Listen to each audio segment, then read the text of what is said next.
নমস্কাৰ, মই ভাস্কৰ কিৰণ বৰা। অসম চুক্তিৰ ৬ নং দফা আজি কিছুদিনৰ পৰা পুনৰ চৰ্চালৈ আহিছে। অসম চুক্তিৰ ৬ নং দফা কিনো এই অসম চুক্তিৰ ৬ নং দফা? অসম চুক্তিৰ ৬ নং দফাটো হ'ল অসমৰ খিলঞ্জীয়া মানুহক সামাজিক ৰাজনৈতিক সুৰক্ষা দিবৰ বাবে কনষ্টিটিউশ্যনেল, লেজিছলেটিভ আৰু এডমিনিষ্ট্ৰেটিভভাৱে সুৰক্ষা দিয়া হ'ব। কিন্তু প্ৰকৃততে এইটো এটা টোপহে আছিল। অসম চুক্তিৰ সময়ত এই টোপটো দিয়েই ছাত্ৰ সন্থাক চুক্তিত চহী কৰাইছিল আৰু লাখ লাখ বিদেশী স্বদেশী কৰি নাগৰিকত্ব দিছিল। কিন্তু এই ৬ নং দফাটো কোনোদিন কাৰ্যকৰী নহ'ল। ৮৫ চনৰ পৰা ৩০ বছৰতকৈ অধিক কাল পাৰ হৈ গ'ল। এই ৬ নং দফা তেনেদৰেই থাকিল। মাজে মাজে আলোচনা হয়, কিবা প্ৰশ্ন সোধে, অসমীয়া কোন, খিলঞ্জীয়া কোন, এনেধৰণে চলি থাকে। কেইবাখনো চৰকাৰ হ'ল, ভাগিলে, নতুন চৰকাৰ আহিল।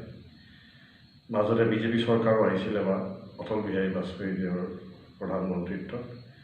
যিজন অটল বিহাৰী বাজপেয়ী অসম আন্দোলনৰ সমৰ্থক আছিল, সেই অটল বিহাৰী বাজপেয়ীৰ দিনতো এই চুক্তি, এই দফাটো কাৰ্যকৰী নহ'ল। এনেদৰে চলি থাকিল। যেতিয়া নাগৰিকত্ব সংশোধনী বিধেয়কখন দাঙি ধৰিলে, অসমত বিক্ষোভ হ'ল, কা আইনখন প্ৰণয়ন হ'ল, তাৰপিছত অসমীয়া মানুহক পুনৰ এই টোপটো দেখুৱাব ধৰিলে যে ভয় কৰিবৰ কাৰণ নাই। অসম চুক্তিৰ ৬ নং দফা অনুসৰি অসমীয়া জাতিক ৰক্ষণাবেক্ষণ দিয়া হ'ব, অসমীয়া জাতি বিপদত নপৰে। আৰু এখন বিশেষজ্ঞ সমিতিও গঠন কৰি দিলে, ন্যায়াধীশ বিপ্লৱ শৰ্মাৰ নেতৃত্বত আইনজ্ঞ আৰু বিশিষ্ট ব্যক্তি আৰু প্ৰশাসনিক বিষয়াক সাঙুৰি এখন কমিটি পাতিলে।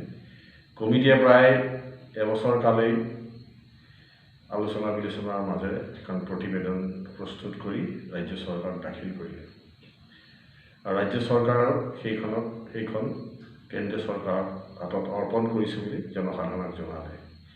কিন্তু আজি কিছুদিন আগতে হঠাৎ এজন সাংসদে সংসদত প্ৰশ্ন কৰাত গৃহমন্ত্ৰীয়ে জনালে যে সেই প্ৰতিবেদনখন ৰাজ্য চৰকাৰে প্ৰেৰণ কৰা নাই।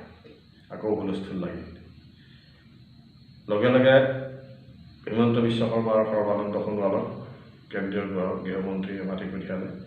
চাৰ্টাৰ প্লেন যোগে তেখেতসকল গ'ল আৰু আলোচনা কৰি আহি হিমন্ত বিশ্ব শৰ্মাই জনালে যে প্ৰতিবেদনখন, বিশেষজ্ঞ সমিতিৰ প্ৰতিবেদনখন পুনৰ আইনজ্ঞৰ দ্বাৰা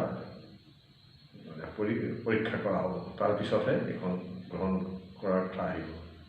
কিন্তু সেইজন হিমন্ত বিশ্ব শৰ্মাই আগতে কৈছিল যে এই বিশেষজ্ঞ সমিতিৰ প্ৰতিবেদনখন মানে দাড়ি কমাও, বিয়োগ নকৰাকৈ বা নকমোৱাকৈ এইখন গ্ৰহণ কৰা হ'ব।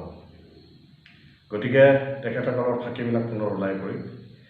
এই প্ৰতিবেদনখন লৈ তেখেতসকল সন্তুষ্ট নহয়। এই কথা তেখেতসকলে মুকলিভাৱে কোৱা নাই, কিন্তু এটা অজুহাত দেখুৱাই পেলাই এইখন গাপ দি থৈছে। এতিয়া প্ৰশ্ন হ'ল যে তেখেতসকলৰ মতলবটো কি? মতলবটো হ'ল যে সন্মুখত বিধানসভা নিৰ্বাচন আহিছে। 2021 চনৰ এপ্ৰিল মাহত হয়তো হ'ব। তাৰ আগতে যিহেতু খিলঞ্জীয়া মানুহ সন্মুখীন হ'ব লাগিব, জাতি মাটি ভেটি সুৰক্ষা দিম বুলি কোৱা বিজেপি চৰকাৰে খিলঞ্জীয়া লোকৰ আকৌ সন্মুখীন হ'ব লাগিব, সেই প্ৰশ্নটোৰ উত্তৰ দিব লাগিব। গতিকে এই নাটকখন পুনৰ আৰম্ভ কৰিছে। আৰু অতি দুৰ্ভাগ্যজনক কথা যে সদৌ অসম ছাত্ৰ সন্থাই বিশেষ জোৰদাৰ প্ৰতিক্ৰিয়া প্ৰকাশ কৰা নাই। এটা মৃদু প্ৰতিক্ৰিয়া হয়তো প্ৰকাশ কৰিছে, কিন্তু প্ৰধান কৰ্তব্য আছিল সদৌ অসম ছাত্ৰ সন্থা। কাৰণ এই চুক্তিত চহী কৰিছিলে সদৌ অসম ছাত্ৰ সন্থা। সদৌ অসম ছাত্ৰ সন্থাৰ কৰ্তব্য আৰু দায়িত্ব এই চুক্তিখনক আখৰে আখৰে পালন কৰা। কিন্তু আখৰে আখৰে কি একেবাৰে পালন কৰিব নোৱাৰিলে। আৰু বিশেষকৈ আজি ইমান বছৰৰ পিছতো এই ৬ নং দফাটো হেঁচা দি কাৰ্যকৰী কৰাব নোৱাৰিলে। এই ক্ষেত্ৰত সমুজ্জ্বল কুমাৰ ভট্টাচাৰ্যী সম্পূৰ্ণৰূপে বিফল হৈছে। সমুজ্জ্বল ভট্টাচাৰ্যী চুক্তিখনৰ সময়ত ডেকা আছিল, এতিয়া তেখেত বৰ্তমান মানে জ্যেষ্ঠ নাগৰিক হৈ পৰিলে। তথাপিও ছাত্ৰ সন্থাত আছে যদিও কিন্তু এইখন কাৰ্যকৰী কৰাব নোৱাৰিলে। এইটোৱে তেখেতৰ মানে ছাত্ৰ জীৱনৰ চৰম বিফলতা। তেখেতে এখন ভুৱা যুদ্ধ কৰি আছে ৰাইজক দেখুৱাবলৈ। মাজে মাজে প্ৰতিক্ৰিয়া আন্দোলন, মাজে মাজে দুই এটা বক্তব্য এনেধৰণে পিছুৱাই আছে আৰু অসমীয়া জাতিটোক বিপদত পেলাই আছে। আৰু সদ্যহতে সদৌ ছাত্ৰ সন্থাই লুৰিণ আৰু দীপাংকৰহঁতে ৰাজনৈতিক দল খোলাতহে ব্যস্ত। তেখেতসকল এতিয়া MLA বিধায়ক MLA আৰু মন্ত্ৰী হোৱাৰ সপোন দেখিছে, হয়তো মুখ্যমন্ত্ৰী হোৱাৰ সপোন দেখিছে। কিন্তু তেখেতসকলে বুজি পোৱা নাই এই কথাবোৰ ইমান সহজ নহয়। গতিকে নিৰ্বাচনত ভোট ঠেকেচা খোৱাৰ পিছত তেখেতসকলৰ হয়তো ৰাজনৈতিক বা সামাজিক জীৱনৰ অন্তও কৰিব পাৰে বা খুব বেয়া অৱস্থা হ'ব পাৰে। আৰু এই বিষয়টো আকৌ তল কৰিব, এই অসম চুক্তিৰ 6 নং দফাটো এনেদৰেই তল কৰিব, আকৌ পিছত হয়তো এবাৰ ওলাব, এনেদৰে পিছুৱাই গৈ থাকিব। গতিকে ৰাইজে কথাবোৰ ভাবিবৰ হ'ল নতুন ধৰণেৰে।